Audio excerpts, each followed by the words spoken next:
دوستوں کے غم میں شامل ہوا کرو ہر حال میں، لیکن خوشیوں میں تب تک نہ جانا جب تک وہ خود نہ بلائے۔ اگر تمہیں یقین ہو جائے کہ تمہارا رازق اللہ ہے تو تم رزق تلاش نہ کرو، اللہ کو تلاش کرو جس کے پاس تمہارا رزق ہے۔ زندگی میں خود کو کبھی کسی انسان کا عادی مت بنانا، کیونکہ انسان بہت خود غرض ہے۔ جب آپ کو پسند کرتا ہے تو آپ کی برائی بھول جاتا ہے، اور جب آپ سے نفرت کرتا ہے تو آپ کی اچھائی بھول جاتا ہے۔ رشتوں کی خوبصورتی ایک دوسرے کی بات کو برداشت کرنے میں ہے۔ بے عیب انسان تلاش کرو گے تو اکیلے رہ جاؤ گے۔ یہ زندگی 2 دن کی ہے، ایک دن تمہارے حق میں اور ایک دن تمہارے مخالف۔ جس دن تمہارے حق میں ہو اس دن غرور مت کرنا، اور جس دن تمہارے مخالف ہو اس دن صبر کرنا۔ حضرت علی رضی اللہ تعالیٰ عنہ سے کسی نے پوچھا، اگر کوئی اپنا ہمیں بھول جائے تو کیا کیا جائے؟ شیر خدا نے فرمایا، کوئی اپنا ہو تو کبھی نہیں بھولتا، اور جو بھول جائے وہ اپنا نہیں ہوتا۔ اچھا دوست ہاتھ اور آنکھ کی طرح ہوتا ہے، جب ہاتھ کو درد ہوتی ہے تو آنکھ روتی ہے، اور جب آنکھ روتی ہے تو ہاتھ آنسو صاف کرتا ہے۔ مجھے اس شخص پر تعجب ہوتا ہے جو روز دیکھتا ہے کہ اس کی سانس اور عمر کم ہو رہی ہے، اور وہ موت کے لیے تیاری نہیں کرتا۔ زندگی کے ہر موڑ پر صلح کرنا سیکھو، جھکتا وہی ہے جس میں جان ہوتی ہے، پکڑنا تو مردے کی پہچان ہوتی ہے۔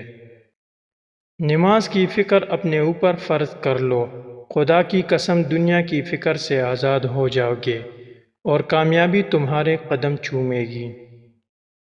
کبھی کسی انسان کے سامنے صفائی پیش نہ کرو، کیونکہ جسے تم پر یقین ہے اسے ضرورت نہیں، اور جسے تم پر یقین نہیں وہ مانے گا نہیں۔ کسی انسان کو دکھ دینا اتنا آسان ہے جتنا سمندر میں پتھر پھینکنا، مگر یہ کوئی نہیں جانتا کہ وہ پتھر کتنی گہرائی میں گیا ہے۔ جس نے کسی کو اکیلے میں نصیحت کی اس نے اسے سنوار دیا، اور جس نے کسی کو سب کے سامنے نصیحت کی اس نے اسے مزید بگاڑ دیا۔ محبت دور کے لوگوں کو قریب، عداوت قریب کے لوگوں کو دور کر دیتی ہے۔ بہترین لوگ بہترین نیت رکھتے ہیں، جس کی وجہ سے اللہ ان کے تمام کاموں کو سنوار دیتا ہے، اور جس کے کام اللہ سنوار دے تو کوئی مخلوق اسے کیسے بگاڑ سکتا ہے۔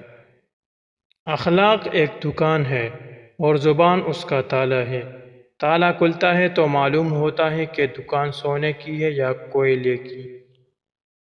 اچھے لوگوں کا تمہارے زندگی میں آنا تمہاری قسمت ہوتی ہے، اور انہیں سنبھال کر رکھنا تمہارا ہنر۔ محبت سب سے کرو لیکن اس سے اور بھی زیادہ کرو، جس کے دل میں تمہارے لیے تم سے بھی زیادہ محبت ہو۔ اللہ تعالیٰ کو جب اپنے کسی بندے کی اصلاح مطلوب ہوتی ہے تو اسے کم بولنے کی، کم کھانے اور کم سونے کا الہام فرماتا ہے۔ کسی پر بھروسہ کرنا ہے تو مکمل بھروسہ کرو، یا تو تمہیں ایک اچھا دوست ملے گا، نہیں تو ایک سبق۔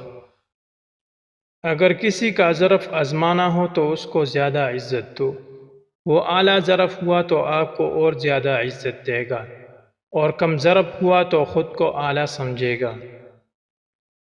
ہر انسان کی عزت اور اس سے محبت کرو، کیونکہ ہر انسان کے اندر اللہ کی کوئی نہ کوئی صفت ضرور موجود ہوتی ہے۔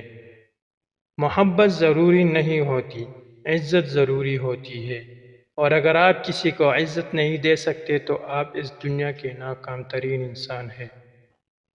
لوگوں کو اتنی اہمیت دو جتنی وہ تمہیں دیتے ہیں، کم دو گے تو مغرور کہلاؤ گے، زیادہ دو گے تو گر جاؤ گے۔ جو ذرا سی بات پہ دوست نہ رہے، سمجھ لینا وہ دوست کبھی تھا ہی نہیں۔ غذا سے جسم کو اور قناعت سے روح کو راحت پہنچتی ہے۔ کفر کی حکومت تو چل سکتی ہے، مگر ظلم کی حکومت چل نہیں سکتی۔ اپنا سر اونچا رکھو کہ تم کسی سے نہیں ڈرتے، لیکن اپنی نگاہیں نیچے رکھو تاکہ پتہ چلے تم ایک باعزت گھرانے سے تعلق رکھتے ہو۔ انسانیت بہت بڑا خزانہ ہے، اسے لباس میں نہیں انسان میں تلاش کرو۔ اگر انسان کو تکبر کے بارے میں اللہ کی ناراضگی اور سزا کا علم ہو جائے تو بندہ صرف فقیروں اور غریبوں سے ملے اور مٹی پہ بیٹھا کرے۔ جو شخص تمہارا غصہ برداشت کر لے اور ثابت قدم رہے تو وہ تمہارا سچا دوست ہے۔ مایوس وہ ہوتا ہے جو اللہ پر یقین نہیں رکھتا، اور محروم وہ رہتا ہے جو اللہ کی نعمتوں کا شکر ادا نہیں کرتا۔